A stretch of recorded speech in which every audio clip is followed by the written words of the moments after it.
What's going on YouTube? It's your man Boys for Life coming at you with another video. You still see, win, lose, or draw, I will always rep my team because it is my team. And whether I wear a shirt or not, as you can see, my wheel cover is Cowboys, so no matter what, my shit's always on. But there's some shit that I want to discuss. I just don't know where to begin with this because most of us that played football that are under a certain age or that are over a certain age, like myself, Simus, Brunson, and I'm not just talking about Cowboy fans, I'm talking about Eagle fans, all the YouTubers out here that have played football that are above a certain age. We're cut from a different cloth than a lot of these young dudes are that played football. Like a lot of these young dudes, a lot of these young dudes got to go and get water whenever they felt like it. They got to take breaks whenever they felt like it. Stuff of that nature. Now myself, when I played football, the only time I got water is when it was time to get water. Not when a coach, like, I'm gonna go get me a water break, I'm gonna take a break real quick, like, let me rest up. No, like, that's not how I was raised. That's not how I play any type of sport. Perfect example, I'm as y'all know, I'm a baseball guy. And I remember I'm playing first, and our pitcher goes to pick off, and what happens? Oh, he makes a bad throw, and I go to lunge to get the ball, while the guy at first base dives back into first. So I'm trying to jump over him, catch the ball, and what happens? Like, when he dives, he doesn't slide into first, he like dives back, legs in the air, come up like a scorpion. And we played with metal spikes. So I'm already in high school, but it's a summer league, so like I'm playing like with my dad's team. And we're playing with spikes. And his spikes straight up hit me in the fucking mouth. Do I come out of the game? No. Am I, crying? No. I remember I get popped in the face, and I went to grab my face because, that's the initial reaction, like, oh shit, like, oh fuck, right? Why do that? My dad comes running out, the umpire comes running out, and they're both like, oh my God, you need to come out the game, you're bleeding, you're this, you're that. And I'm not even kidding you, I'm like grabbing my face, hitting me, trying to look, and I find no blood anywhere. And they're both, my dad and the umpire, like, you're bleeding, like, you need to come out. And I'm like, put my finger where I'm bleeding. So they did, and I looked at it, and I was like, are you kidding? Like, I straight up looked my dad and that umpire in the face, because they were both like, you need to come out of the game, like, you're bleeding. And I straight up looked at them, and I was like, that's a scratch. I'm not bleeding. What are you talking about? They're like, you need to go, you probably need stitches. I'm like, the umpire was telling me that. I'm like, stitch? I'm like, dude, get away. I was like, get away from me. Like, you need me? I told him, I'm not coming out of this game. That's not happening. Like, I'm not coming out of this game. It's a scratch. I'm bleeding. Give me a fucking Band-Aid. Let's put it on and let's go. That's what I'm built from. That's the way I'm built. And what irks me is that you have bitch-made dudes like Ezekiel Elliott who runs the ball 6-7 times and then is like, all right, I'm out. When we're about to score, what was it, on the 20 or the 30? And it was 2nd and 2. And then Pollard, and I'm not even blaming Pollard for that fumble. Why? Because he shouldn't have even been in that situation to begin with. He should have never, ever, ever have been in that situation. It's a fucking joke. And then you have guys like Zach Ertz who want it more.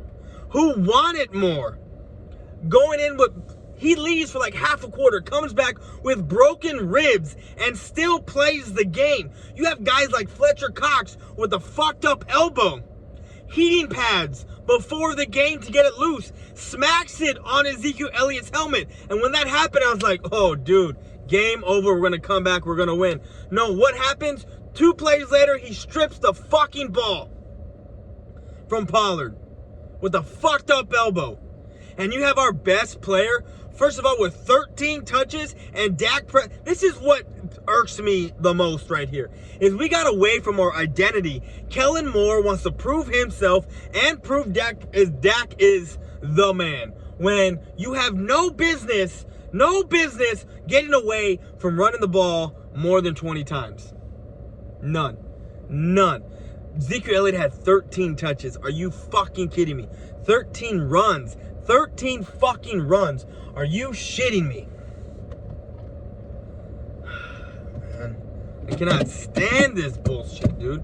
I cannot stand this fucking team.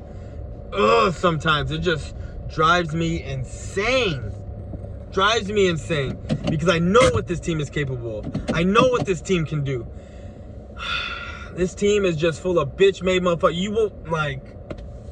I don't get it. I don't understand why game in and game out Ezekiel Elliott runs the ball 4 or 5 times, and when we're getting ready to fucking score, what does he do?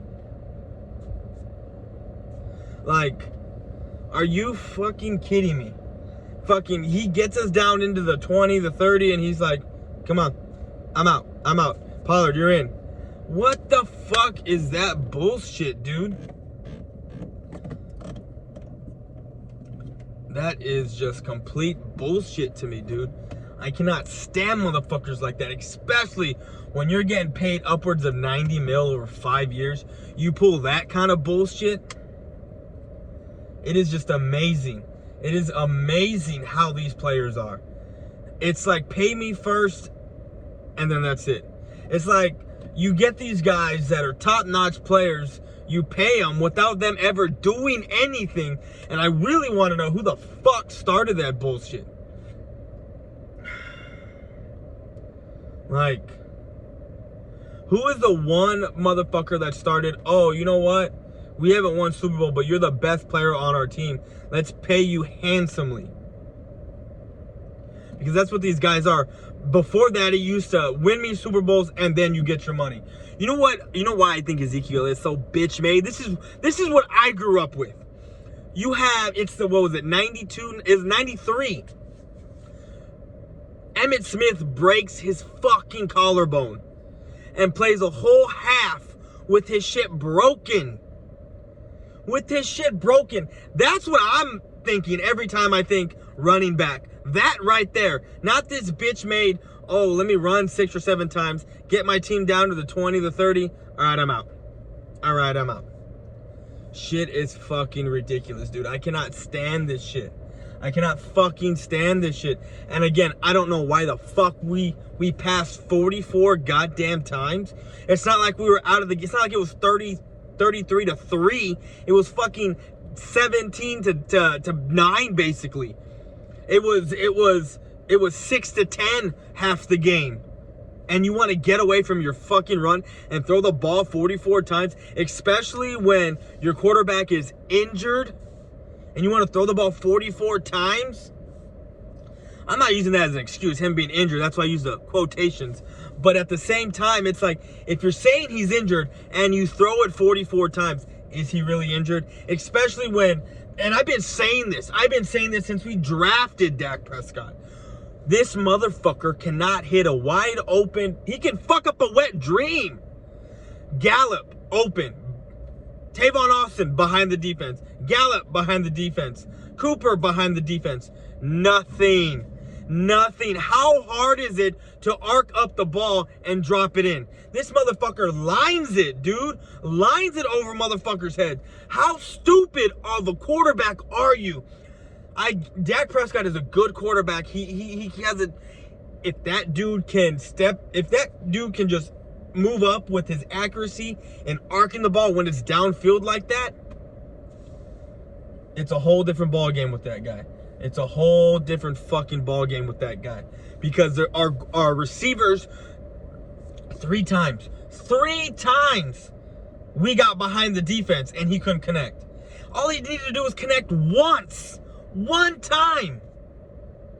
When it was 6-10, Gallup once, Tavon Austin once. All he had to do was connect one motherfucking time, and that game is ours. You know, I just don't know. I don't know. I love my team. As you can still see, I'm repping my shit. I have my Cowboys stuff on my wheel cover. Like, it's a fucking joke, dude. Like, I'm tired of this. I'm tired of this. I'm tired of saying, oh, we'll get them next year. Oh, maybe next year. Oh, maybe next year. And now I'm gonna start doing draft videos. I'm not gonna make a video until the end of the year, into the end of this year or the end of the football season. Looking forward to draft after this one. I might make another one, say Merry Christmas, Happy New Year. But, you know, even if the Cowboys backdoor this, you know, because we can still make the playoffs, but even if they do, I'm not going to come out all gung-ho. I'm going to make a video, talk about what we need to do, and that'll be it. But this game took a lot out of me. You know, there were some guys that I got blocked by somebody, by a Philadelphia Eagle fan. I got blocked by him because I made a video on him. One of my first ones. And it's not White Boy. It's the black dude, Philly fanatic fan, or whatever the fuck his name is. Cowboys X Factor. You know, you told him that I made a video on him. I mean, cool. But he's a little bitch. You can tell him that too. He's a little fucking bitch. And if he thinks that he can, this dude is fucking retarded. Every time he makes a video that someone makes one about, he goes, I can fuck him up. This dude is a twig. This dude is nothing but skin and bones and the muscle you're fucking born with. That's all he is. He calls me a white fat boy. Boy, does this skin look white to you? And no way in hell am I fat. You've seen my videos. You've seen my shoulders. You've seen my arms. You've seen how big I am. Like, no. But anyways, that's all I got. I'm out, guys. Peace. Merry Christmas and a Happy New Year.